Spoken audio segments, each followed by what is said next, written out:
কেউ বলল স্ত্রৈণ, তো কেউ বলল মায়ের আঁচলের তলায় থাকে, আবার কেউ নিষ্ঠুরভাবে বলল নপুংসক। কৌশল করে কেউ বলল সবই ঠিক আছে, শুধু ব্যক্তিত্ব নেই। পুরুষ, তুমি কি মনে করতে পারো তুমি শেষ কবে পুরুষ বলে আখ্যায়িত হয়েছ? ক্রন্দনরত হাজার লাঞ্ছিত পুরুষের মাঝে যদি তুমি পুরুষ সম্বোধনে সম্বোধিত হয়েছ, তবে জানবে যে তোমার জীবন সার্থক ও মধুময় হয়েছে। কবির সঙ্গে সমস্যারে সকলেই বলল কই, মানুষ বড় কাঁদছে, তুমি মানুষ হয়ে পাশে দাঁড়াও। তাই বলছি পুরুষ, তুমি কতদিন দৈবের ভরসায় বাঁচবে? পুরুষকার জাগ্রত করে ক্রন্দনরত সৎ বিবেকবান পুরুষের পাশে দাঁড়াও, কারণ প্রকাশ্যে পুরুষ কাঁদল কই? পুরুষ তো কাঁদে নির্জন অস্তরাগে, পদ্মা পারে বা গঙ্গা তীরে কিংবা নর্মদা তটে। ভাবে এই বুঝি রাত কেটে ভোর হবে, আর উদীয়মান সূর্যের সামনে ছোট মাইয়া বা খোদা এসে চোখের জল মুছিয়ে দেবেন। গতকাল খাসবাগানের ম্যাডাম স্বপ্না ব্যানার্জির কাছে গেছিলাম। ম্যাডামের নির্দেশ মতো পিতাকেও সঙ্গে নিয়েছিলাম। বিষয় যে শুধুমাত্র আমাকেই পেতে চায় তা নয়, অশক্ত বৃদ্ধকেও বিষয় মধ্যে আবদ্ধ করতে চায়। পিতার সামনে ম্যাডাম বললেন, বিষয়টাই পরিষ্কার হচ্ছে না।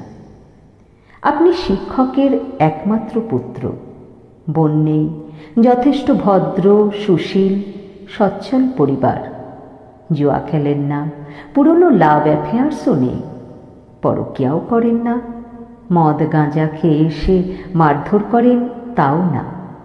তাহলে সমস্যা কোথায়? আপনি নপুংসক নন তো? সুইসাইড নোটটি পড়তে পড়তে মহিলা পুলিশ কর্তার চোখ ঝাপসা হয়ে এলো। লাশ কাটা ঘরে 3টি লাশের মধ্যে মৃত যুবকের পকেটে পাওয়া গেছে এই সুইসাইড নোট। পুলিশ কর্তা জানতে চাইলেন, যদিও বেশিক্ষণ হয়নি, ইন্সপেক্টর এখনো পর্যন্ত কি জানতে পারলেন মৃত এই যুবক ও তার পিতামাতার সুইসাইড সম্বন্ধে? ইন্সপেক্টর বললেন, madam, logical investigation is going on. প্রত্যক্ষদর্শীদের বয়ান রেকর্ড করা চলছে। এক প্রত্যক্ষদর্শীর বয়ান অনুযায়ী ডাউন প্ল্যাটফর্মে অফিসগামী মানুষের থই থই ভিড়, সিল্কের পাঞ্জাবির সাথে কোঁচানো ধুতি আর গলায় রজনীগন্ধার মালায় এক বৃদ্ধ করছিল অস্থির।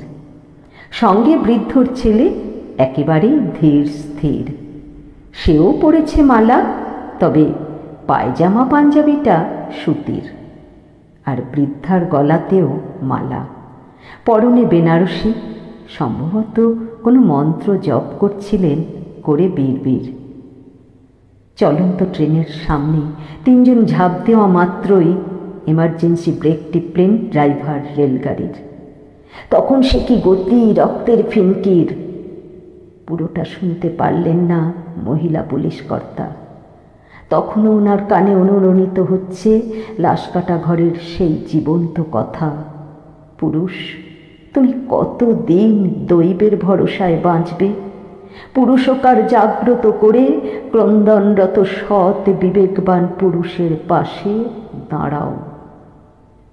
কলমে কবি অমরকান্তি ঘোষ, কণ্ঠে সুতপা চক্রবর্তী।